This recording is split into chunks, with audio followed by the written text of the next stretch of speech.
नमस्कार दोस्तों, स्वागत है आपका अपने यूट्यूब चैनल द वैदिक कॉलेज में। और आप पढ़ रहे हैं BHIC 134 मॉडर्न हिस्ट्री। और आज हम लोग टॉपिक करेंगे यूनिट 5 का पार्ट 2। अगर आपने पार्ट 1 नहीं देखा है तो आप हमारे प्लेलिस्ट में देख सकते हैं पार्ट 1 को। ठीक है, पार्ट 2 में हम लोग देखने वाले हैं आज इमरजेंस ऑफ द रिवोल्ट और कोर्स ऑफ द रिवोल्ट हम लोग पढ़ेंगे आज। ठीक है, तो स्टार्ट करते हैं इमरजेंस ऑफ द रिवोल्ट। हम सब जानते हैं कि 29 मार्च 1857 को मंगल पांडे ने, जो कि बैरकपुर स्टेशन में थे, है ना, उन्होंने 1857 के रिवॉल्ट को कहीं ना कहीं स्टार्ट किया था, है ना। उन्होंने कुछ एक ब्रिटिश ऑफिसर्स को मारा। ठीक, उसके बाद उनको कुछ टाइम बाद ही फांसी दे दी गई, है ना। लगभग लगभग 24 अप्रैल को उनको फांसी दे दी गई। नहीं, उनको एक हफ्ते बाद ही ऑलमोस्ट फांसी दे दी गई थी, है ना। 29 मार्च के बाद एक हफ्ते बाद ही ऑलमोस्ट फांसी भी दे दी गई थी उनको। और लेकिन ये बात यही नहीं रुकी। ठीक, इसके एक महीने बाद लगभग लगभग 24 अप्रैल को थर्ड नेटिव इन कैवेलरी, जो कि मेरठ में थी, उन्होंने भी रिफ्यूज कर दिया कि जो ग्रीस लगी हुई कार्टरेज थी वो यूज नहीं करेंगे। तो इन्होंने किया क्या कि लगभग लगभग 90 लोगों ने मना किया था, तो उसमें से 85 लोगों को तो डिसमिस कर दिया गया। उनको 10 साल तक की सजा दे दी गई। ठीक है, 9 मई को, 24 अप्रैल को उन्होंने किया, 9 मई को उनको 10 साल की सजा भी सुना दी गई। अब इसके खिलाफ सारे के सारे जितने भी सिपाही थे, इंडियन सिपाही, वो उन्होंने रिएक्ट किया। और 10 मई को सब के सब जो इंटायर गैरिसन था रिवोल्ट करते हैं। ठीक, उन्होंने सबसे पहले तो अपने लोगों को छुड़ाया और जो ब्रिटिश ऑफिसर्स थे उनको मारा वहां।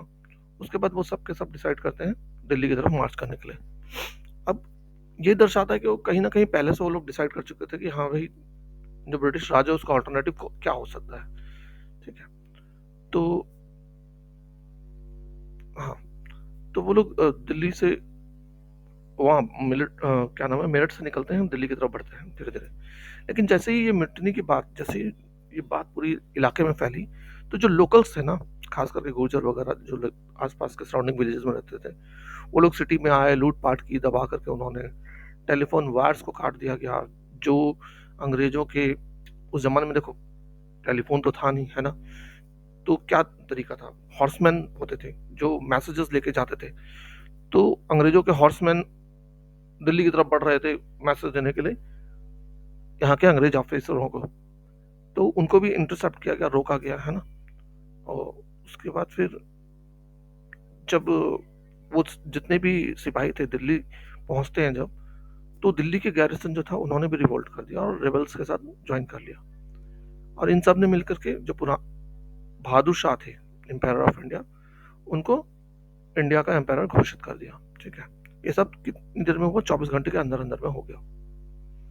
ठीक, इसके अगले महीने ही बंगाल आर्मी भी रिवोल्ट को ज्वाइन कर लेती है। और इस तरीके से पूरा नॉर्थ और नॉर्थ वेस्ट इंडिया जो है पूरा का पूरा अंग्रेजों के खिलाफ हो जाता है। जैसे कि अलीगढ़, मणिपुर, मैनपुरी, बुलंदशहर, इटावा, मथुरा, आगरा, लखनऊ, इलाहाबाद, बनारस, शाहबाद, दानापुर, ईस्टर्न पंजाब, जहां जहां इंडियन ट्रूप्स थी सब जगह रिवोल्ट की। ठीक है, सब मिल गई इनके साथ। इससे क्या हुआ, पूरा पूरा एडमिनिस्ट्रेशन कोलैप्स कर गया, पुलिस तो कुछ कर ही नहीं पाई उनके आगे। और ये रिवोल्ट सिर्फ सिटीज में ही नहीं था, कंट्री साइड में भी होने लग गया।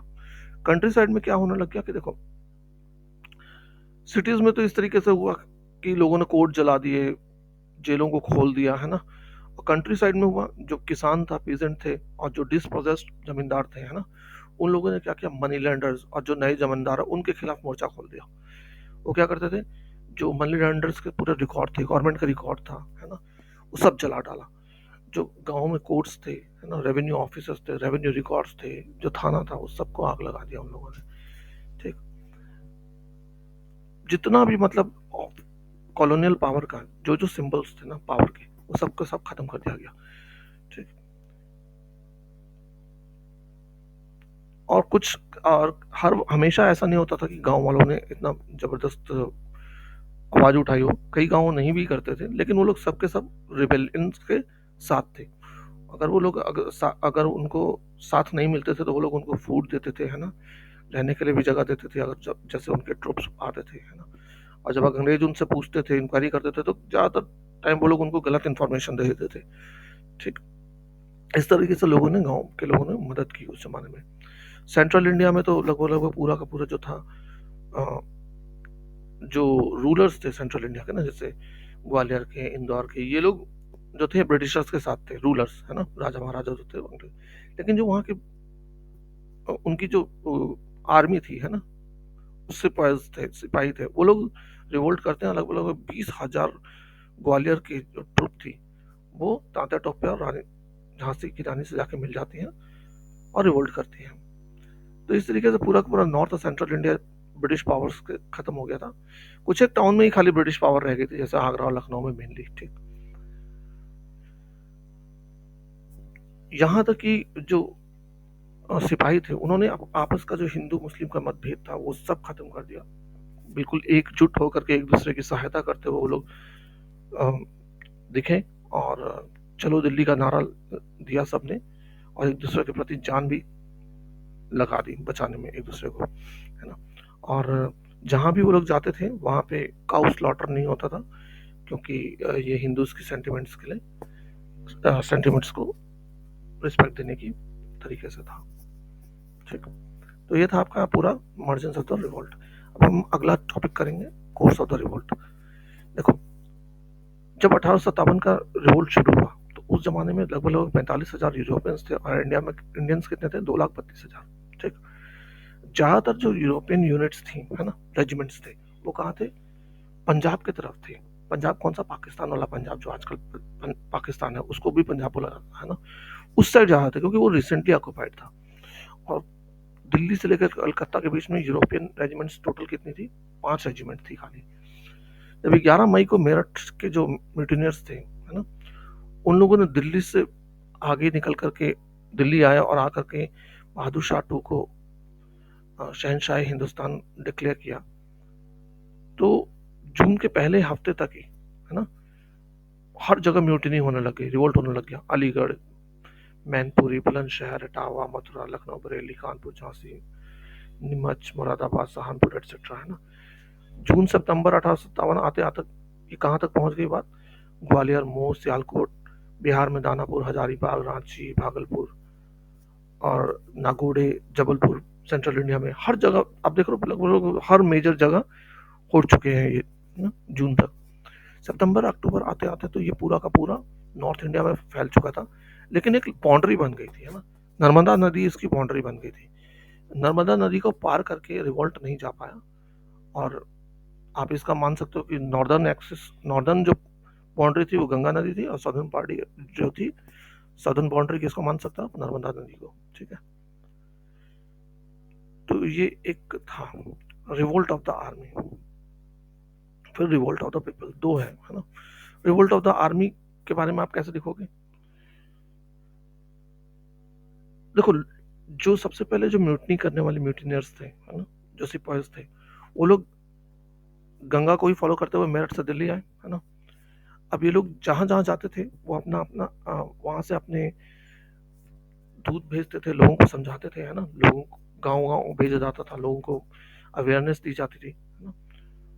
तो 30 मई 1857 तक एक डेट रखी गई थी, 30 मई 1857 को, कि सब जितने भी अंग्रेज हैं, है ना, व्हाइट मैन है नॉर्थ इंडिया में, इन सबको खत्म कर दिया जाएगा, ये डेट रखी थी। और ये न्यूज़ कई तरीके से फैलाई गई, और ऐसा माना गया कि उन्होंने अपना एक कोऑर्डिनेशन और कम्युनिकेशन का सिस्टम बना लिया था। हालांकि उसके बारे में पूरा डिटेल में कुछ भी नहीं कहा जा सकता कि वो क्या था, क्योंकि कहीं भी लिखित में नहीं है, और ऊपर से ज़्यादातर लोग मारे भी गए उस म्यूटनी में, तो इसके बारे में ज़्यादा पता चल नहीं पाया, ठीक।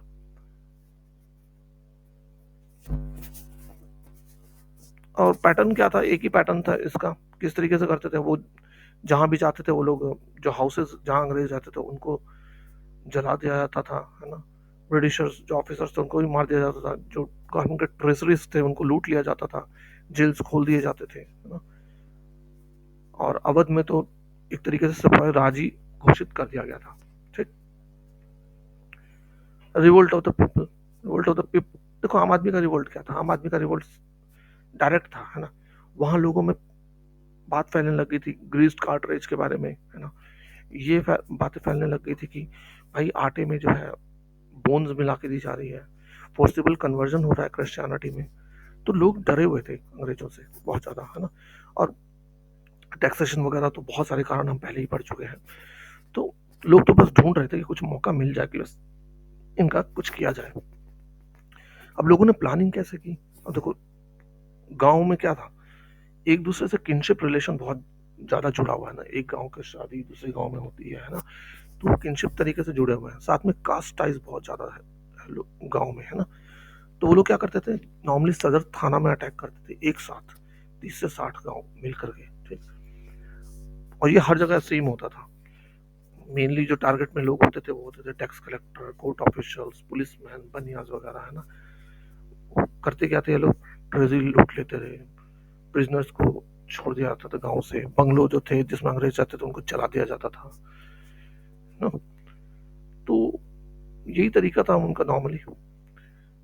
अंग्रेजों ने बड़ी कोशिश की, जब वो दबा रहे थे रिवोल्ट को, तो उन्होंने हिंदू मुस्लिम के बीच में खाई पैदा करने की कोशिश की। उन्होंने बड़े बड़े रिवॉर्ड डाले, है ना, कि तुम अगर किसी को बताओ, हिंदुओं के बारे में बताओ या मुस्लिमों के बारे में बताओ, तो हम आपको बहुत प्राइज देंगे। लेकिन ये सब का कोई असर हुआ नहीं आम जनता पे, और उन्होंने किसी की मदद, अंग्रेजों की मदद ना के बराबर की। तो ये था आपका पूरा चैप्टर। होप आपको, पूरा चैप्टर तो अभी नहीं हुआ है, 2 टॉपिक थे इसमें से, होप ये आपको क्लियर हो गए हों, है ना। और दोस्तों, ये जो क्वेश्चंस आते हैं ना बीच में, चेक योर सेल्फ, ये आप जरूर कर लेना, क्योंकि एग्जाम्स में नॉर्मली इन्हीं क्वेश्चंस में से आते हैं आपको एग्जाम में, ठीक। तो थैंक्स फॉर वॉचिंग, जय हिंद।